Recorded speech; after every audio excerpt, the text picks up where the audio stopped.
കുഞ്ഞോട്ടികൾ എന്ന എൻ്റെ യൂട്യൂബ് ചാനലിലേക്ക് എല്ലാവർക്കും സ്വാഗതം. ഇന്ന് ഞാനൊരു കൊച്ചു വീഡിയോ ആയിട്ടാണ് വന്നിരിക്കുന്നത്. എൻ്റെ കൊച്ചു വീഡിയോ ഇഷ്ടമായെങ്കിൽ ലൈക്ക് ചെയ്യണം, സബ്സ്ക്രൈബ് ചെയ്യണം.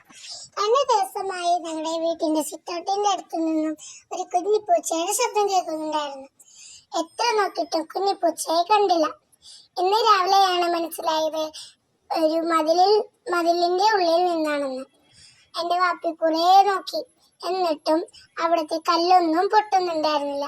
ചുറ്റി കഴിച്ച് അടിച്ചു നോക്കി, എന്നിട്ടും പോരുന്നുണ്ടായിരുന്നില്ല.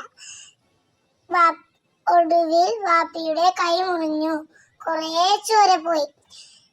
ഒടുവിൽ ഞങ്ങളുടെ പൂച്ചക്കുഞ്ഞിനെ കിട്ടി. അതിന്റെ ദേഹത്ത് നിറച്ചും ചെളിയായതുകൊണ്ട് അതിന്റെ അമ്മ പൂച്ച അതിന് പാല് കൊടുക്കുന്നുണ്ടായിരുന്നില്ല. എന്നിട്ട് ഞങ്ങൾക്ക് അമ്മ പൂച്ചക്ക് വേറെ പാല് കൊടുത്തു. എന്നിട്ട് ഞങ്ങൾ കുഞ്ഞു പൂച്ചയ്ക്ക് അമ്മ പൂച്ചയുടെ പാലും കൊടുത്തു. ഞങ്ങൾക്ക് നല്ല സന്തോഷമായി. ഇപ്പൊ കുഞ്ഞു പൂച്ചക്ക് വേറെ കുഴപ്പമൊന്നുമില്ല, ഓക്കെ ആണ്. നിങ്ങളും ഇങ്ങനെ ഏതെങ്കിലും മൃഗത്തെ സഹായിച്ചിട്ടുണ്ടോ? കമന്റ് ബോക്സിൽ കമന്റ് ചെയ്യണേ.